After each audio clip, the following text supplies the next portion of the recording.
Há tantas pessoas que sofrem devido a dores na coluna, não é? Mesmo tendo passado por fisioterapia, quiropraxia, injeções, procedimentos e até cirurgias, para aqueles que continuam a sentir muita dor sem saber a causa. Existe apenas uma solução.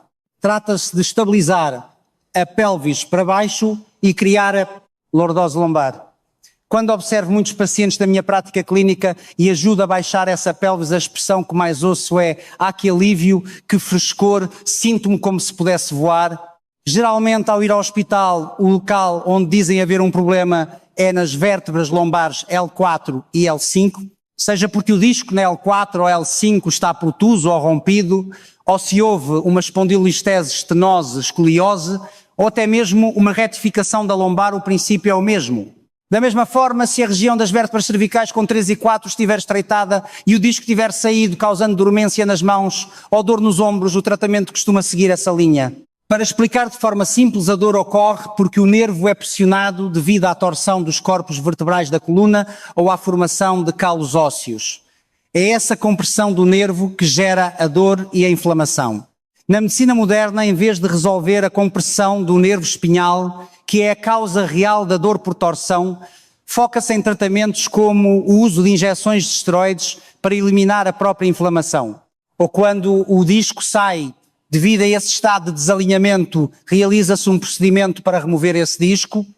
Algumas pessoas, mesmo com o disco rompido, não sentem dor absolutamente nenhuma. Outras, mesmo com apenas uma pequena saliência no disco, ou mesmo sem rompimento, sentem dores intensas. Nesse sentido, pode ser que o problema nem sempre seja o disco. Pode-se pensar que o nervo está a ser pressionado pela pressão do corpo vertebral. Toda a forma de dor ou inflamação acaba por ser o resultado do estreitamento do espaço entre as vértebras, o que leva à compressão do nervo. Um resultado experimental da Universidade de Colômbia mostra que se o peso de apenas 0,2 o peso de um grão de arroz for colocado sobre o nervo, 60% da função daquele órgão ou sistema é perdida. Olhando para isso, percebe-se que se o nervo receber apenas um pouco de pressão, a pessoa pode sofrer de várias dores ou doenças. Utiliza-se o método de remover a inflamação com esteroides certos. O esteroide não é um medicamento mau, é um medicamento excelente. No entanto, apesar de ser bom, ele também possui efeitos secundários. Tomar uma ou duas vezes não tem problema, mas se tomar com frequência, os ossos, os ligamentos e os músculos enfraquecem. Existe até aquela expressão sobre a injeção no osso que desgasta o osso, não é? Usa-se a expressão de que o osso derrete. Como existem efeitos secundários como a síndrome de Cushing, o aumento da glicemia, diabetes ou o inchaço de todo o corpo, eu preferiria que esses métodos não fossem usados repetidamente. O Dr. João Silva faz aqui uma proposta para aqueles que foram ao hospital, fizeram TAC, ressonância magnética, fisioterapia, quiropraxia, injeções, procedimentos e até cirurgias, mas que ainda assim não viram melhorias.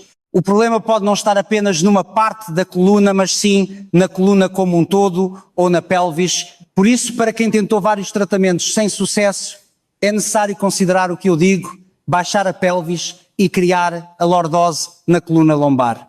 Vou explicar o conceito da pelvis subir. Se a pelvis sobe assim, o espaço entre as vértebras lombares estreita-se, não é? O significado de estreitar é que o espaço entre as vértebras tornou-se exíguo. Menos espaço significa que o nervo é pressionado. Contudo, se baixar a pelvis, o espaço entre as vértebras lombares aumenta. Isso significa que foi garantido um espaço por onde o nervo pode passar bem. Então o frio, a dormência, a sensação de paralisia e a dor desaparecem.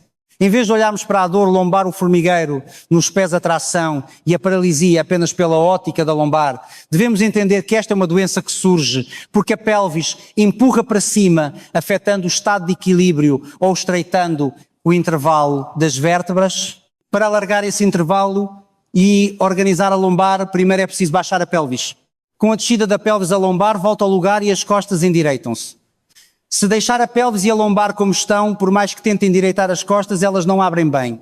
Portanto, ao endireitar as costas, garante-se o espaço para criar a curvatura em seda cervical. Baixar a pelvis que subiu e criar a lordose lombar, este é o cerne do tratamento. Especialmente quando a lombar estreita, para que não estreite mais ou não se torça mais, o cérebro envia uma ordem. A ordem é: deposite cálcio, fibrina e colagênio naquela zona. Isso é tecido ósseo. Para que não torça mais a zona, solidifica-se na forma de um calo ósseo osso falso. Este calo ósseo inicialmente sustenta a força para evitar mais torção, mas as células osteoclastas não conseguem eliminá-lo. Assim o calo permanece lá. Esse calo vai crescendo gradualmente, não vai. À medida que cresce, acaba por pressionar ainda mais o nervo. A coluna entra num estado ainda pior. Com a idade, os ossos tornam-se rígidos e perdem a flexibilidade, mas mesmo em pessoas jovens, se muitos destes calos se formarem, isso trará resultados muito maus para o corpo. Existem hábitos muito maus que fazem a pelvis subir. O próprio ato de ficar sentado muito tempo é um mau hábito. Diz-se que, em comparação a estar de pé, a pressão na posição sentada é cerca de 2-4 vezes superior. A pressão ascendente aumenta. Este é o estado normal da coluna. Mas ao sentar-se assim nesta posição, a pelvis tende a subir. Ao subir, a lordose lombar desfaz-se. Com a perda da lordose, a coluna torácica, as costas curva-se. Ao curvar as costas, o pescoço fica reto e surge o pescoço de tartaruga. Fica assim. Devido ao peso da cabeça, o corpo tende a inclinar-se para a frente. Esta é a pior postura possível. Ver televisão desta maneira é uma postura péssima.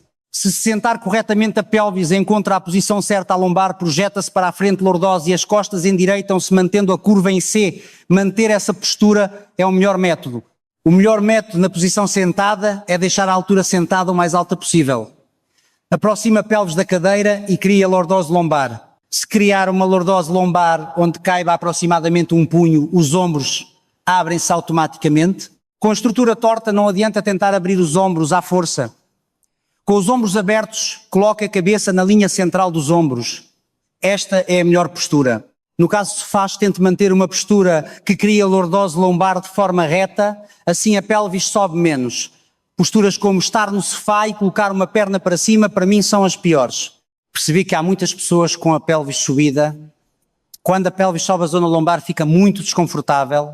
A parte frontal também incomoda, porque a pelvis é como um jarro que contém os órgãos. O intestino grosso, o intestino delgado, a bexiga, nas mulheres o útero, os ovários e as trompas, nos homens a próstata e o sistema reprodutor.